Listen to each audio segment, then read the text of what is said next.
रंग भरे बादल से तेरे नैनों के काजल से मैंने इस दिल पे लिख दिया तेरा नाम। चांदनी ओ मेरी चांदनी, चांदनी ओ मेरी चांदनी। এভাবে তাকিয়ে থাকার কোনো প্রয়োজন নেই। আমি জানি আমাকে খুব সুন্দর দেখাচ্ছে।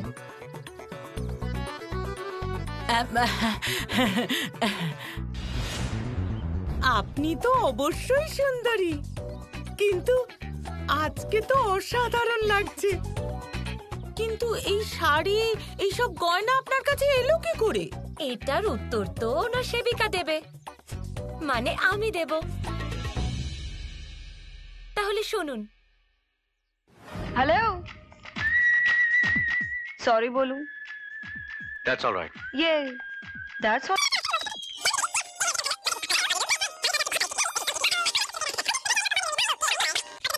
হ্যাঁ, থামো থামো থামো। এনাকেই তো দেখতে চাই আমি। এই দেবীকে দেখে আমি খুব প্রভাবিত হচ্ছি। আমার খুব ইচ্ছে করছে এনার মতো সাজতে। আচ্ছা ঠিক আছে, ধরে নিন আপনার কাজ হয়ে গেছে। হ্যাঁ, কিন্তু একটা সমস্যা আছে। আসলে ব্যাপারটা হলো, যদি এনার মতো বস্ত্র, এনার মতো গয়না দিয়ে আমি আপনাকে ওনার মতো করে সাজিয়ে তুলি, তাহলে তার জন্য আমার কিছু টাকা, আমি বলতে চাই আমার কিছু মুদ্রার প্রয়োজন হবে।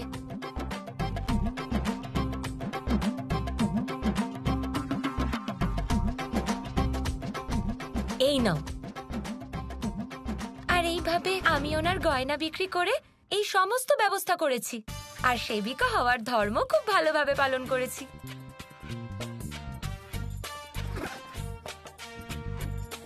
এই নাও, এটা তোমার পুরস্কার। তোমার ছেলে আমায় এখানে নিয়ে এসেছে, তোমার মেয়ে আমায় এত সাহায্য করেছে। আমি আমার নতুন রূপ দেখে খুব প্রসন্ন।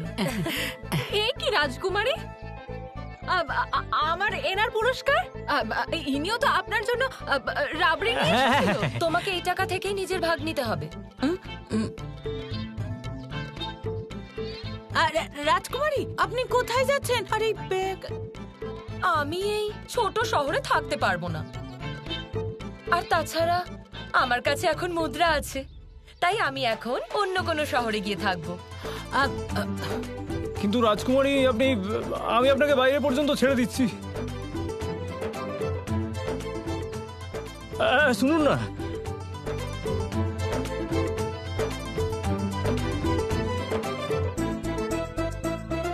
হ্যাঁ গো দিদি, দাও আমাকে আমার টাকাটা দাও। আরে ছোট, একটু রাবড়ি এনেছিস তাই অর্ধেক ভাগ চাই তো না? এই যে দিদি শোনো, আমি বলে দিচ্ছি, সোজা সাপটা আমাকে আমার অর্ধেক টাকা দিয়ে দাও, না হলে আমার থেকে খারাপ কেউ হবে না। আপনার যদি কোনো রকম অসুবিধা হয় আপনি আমাকে ফোন করে দেবেন। হ্যাঁ, আমি চলে আসবো। Bye bye.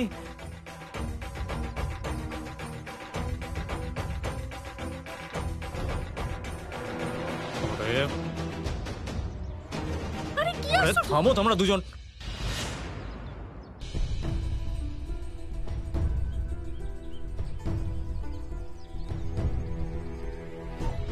একে বলে লোভ, কিন্তু এনারা সবাই তো আগে থেকেই লোভী। তাই এবার সময় এসে গেছে দেবী সন্তোষীর ভক্তদের মধ্যে লোভ উৎপন্ন করার।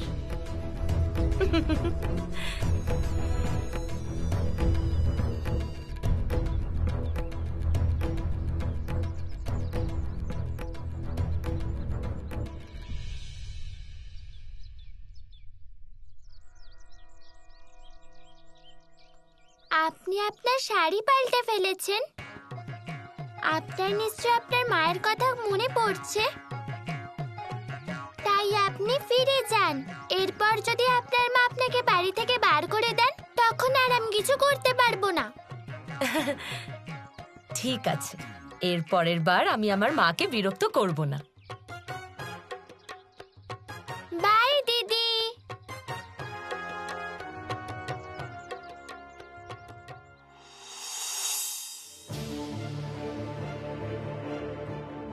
আচ্ছা, মা, ভয় পেও না। দেখো, সব ঠিক হয়ে যাবে।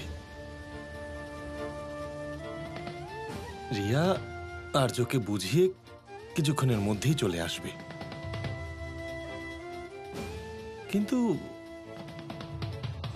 অনেকক্ষণ তো হয়ে গেল, এত সময় কেন লাগছে? এই দেখো, আমাকে বোঝাতে এসেছিলেন, নিজেই চিন্তায় পড়ে গেলেন। তুমি বলেছ তো যে সব ঠিক হয়ে যাবে, তাহলে সব ঠিক হয়ে যাবে, এত চিন্তা করো না তো। সন্তোষী, হ্যাঁ, কেমন স্ত্রী তুমি? একটা মেয়ে এতক্ষণ ধরে তোমার স্বামীর ঘরে আছে আর তুমি তার জন্য চা জল খাবার বানাচ্ছ।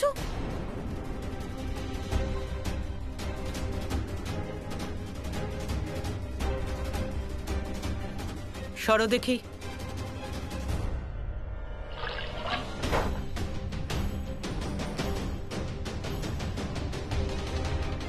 কান খুলে শুনে রাখো, রিয়ার জন্য চা পাঠাবে না, বুঝেছ?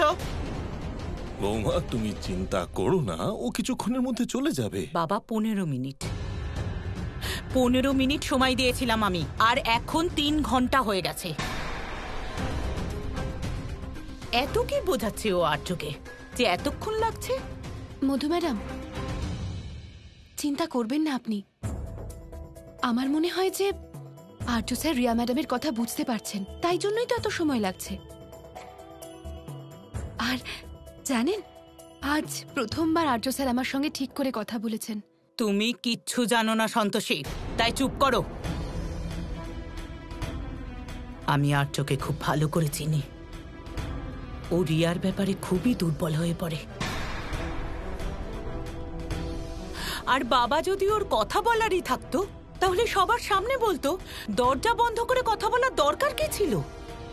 ম্যাডাম, এই জিনিসগুলো কোন ঘরে রাখবো?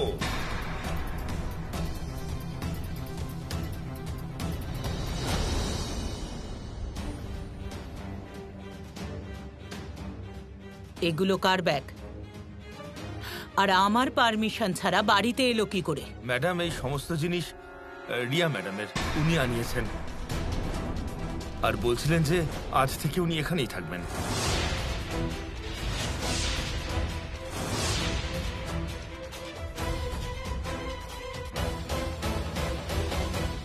এই কেসটা যেন আমাদের হাত থেকে না বেরোয়, so hand it very well.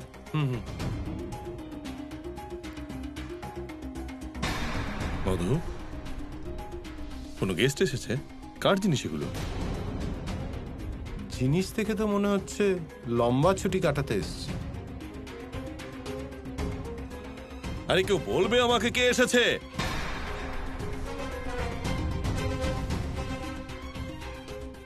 কি হলো বল? স্যার, এগুলো রিয়া ম্যাডামের জিনিস।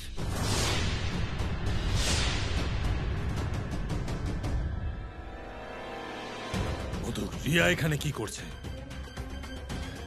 ম্যাডাম, এই জিনিসগুলো কোন ঘরে রাখবো? আপ দেয়ার। 1 মিনিট। রিয়া আর তার জিনিসের জন্য এই বাড়িতে কোনো জায়গা নেই। দাঁড়ান বৌদি।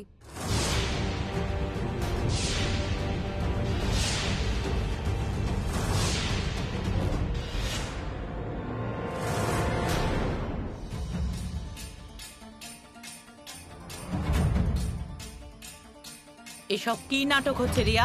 আর তুমি এগুলো নিয়ে এসেছো কেন? বৌদি, ঠাট্টা করব কেন?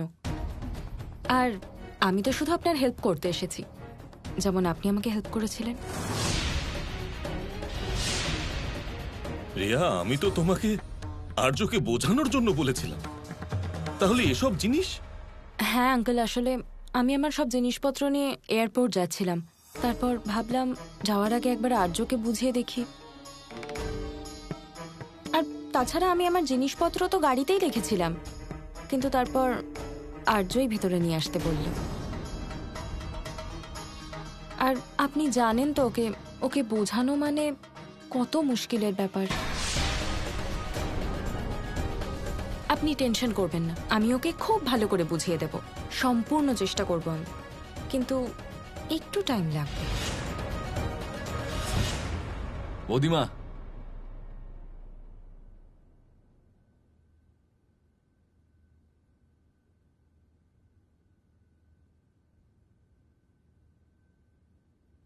আজ থেকে রিয়া আমাদের এখানে থাকবে।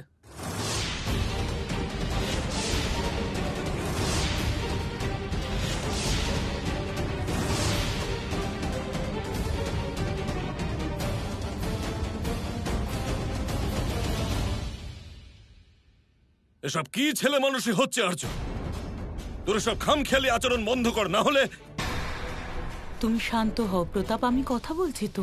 না বধু, আজ ও সমস্ত সীমা পার করে দিয়েছে। আজ আমি নিজেকে কন্ট্রোল করতে পারবো না।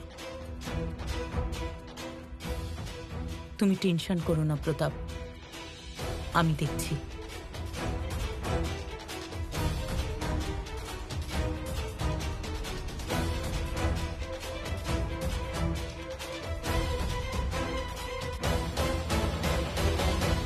আর্য,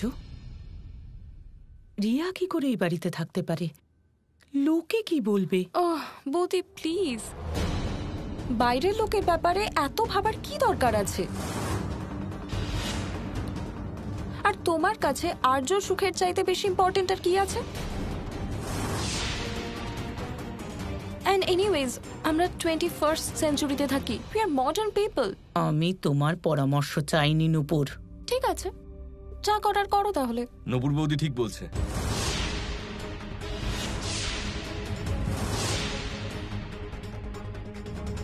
কে কি ভাবে তাতে আমাদের কি যায় আসে? আরে তুমি বাইরে কারো ব্যাপারে ভেবো না, নিজের স্ত্রীর ব্যাপারে তো ভাবো। তুমি ওকে বিয়ে করেছো, সিঁথিতে সিঁদুর পরিয়েছো।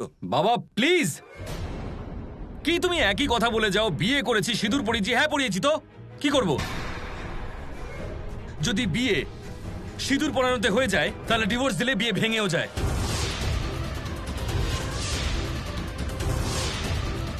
দাও আমার ডিভোর্স, ভেঙে দাও এই বিয়েটা, কিন্তু রিয়া আমার সাথেই থাকবে। আর্য,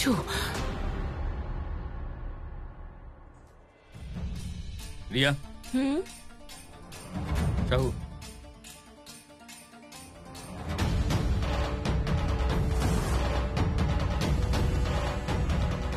রিয়া, এটা কি করছো তুমি? তুমি তো এখানে সন্তোষীর জীবন বাঁচাতে এসেছিলে।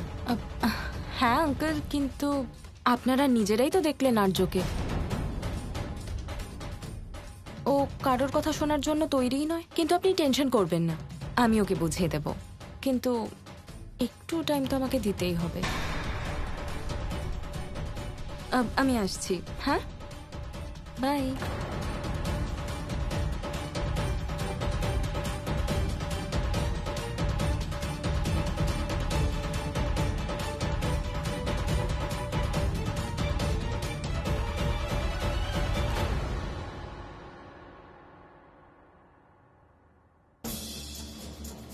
বাবা, পেল তো সন্তোষী তার অধিকার। এবার সমস্যা বাড়িতে এসে গেছে, এবার আপনিই বুঝুন। ও মাই গড,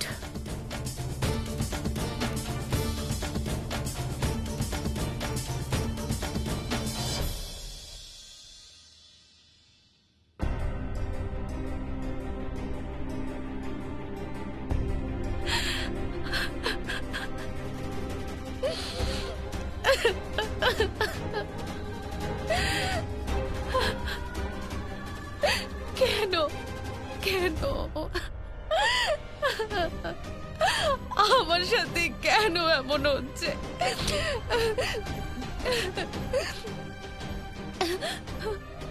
আমি কারোর কি ক্ষতি করেছি মা? কেন আমার সাথে এমন হচ্ছে?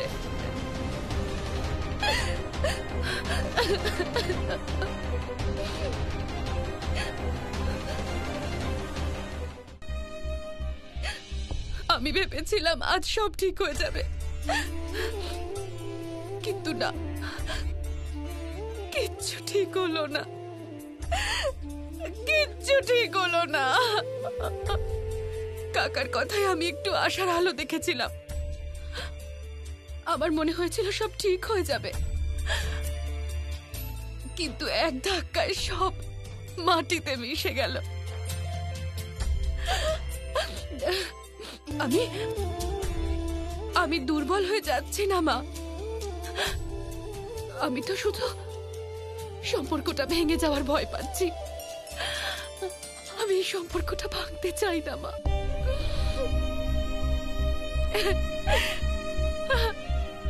আমি আমি প্রতিবার এরকম পরিস্থিতিতে কেন এসে পড়ি মা, যেখান থেকে আমি কিচ্ছু বুঝতে পারি না, কিচ্ছু বুঝতে পারি না, কিচ্ছু বুঝতে পারি না।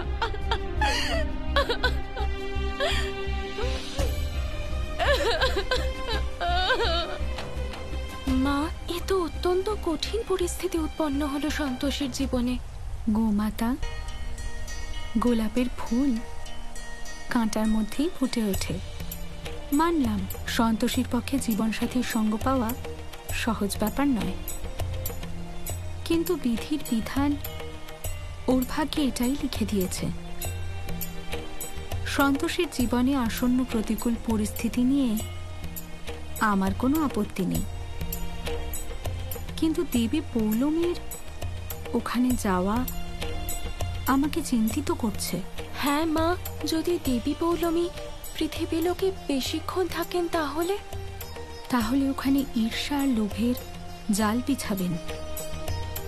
আর এও হতে পারে যে কিছু সময়ের মধ্যেই হয়তো উনি সন্তোষীর জীবন নরকে পরিণত করবেন। আমায় খুব তাড়াতাড়ি ব্রহ্মদেবের কাছে দেবী পৌলমীকে ফিরিয়ে আনার জন্য অনুরোধ করতে হবে।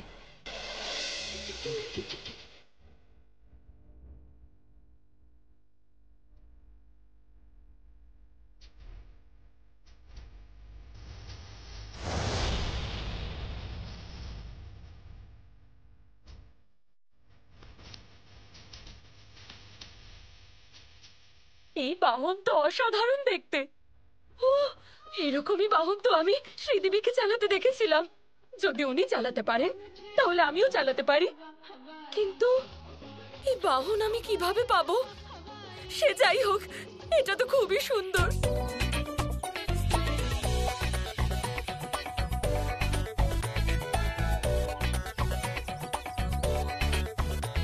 আরে ম্যাডাম, এত দেখলে তো কাঁচ ভেঙে যাবে। আমারই বাহনটা চাই। নিশ্চয়ই পাবেন, যদি আপনার কাছে 10 লাখ টাকা থাকে।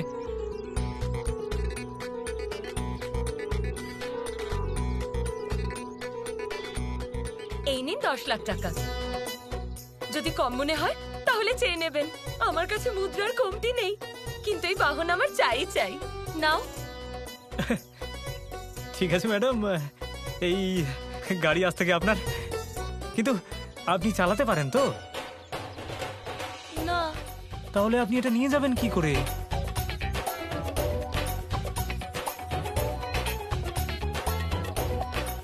এই না, এখন এটা ভাবা হলো তোমার কাজ। ঠিক আছে ম্যাডাম, আপনি এত বলছেন যখন, আমি আপনাকে সাহায্য করে দিচ্ছি।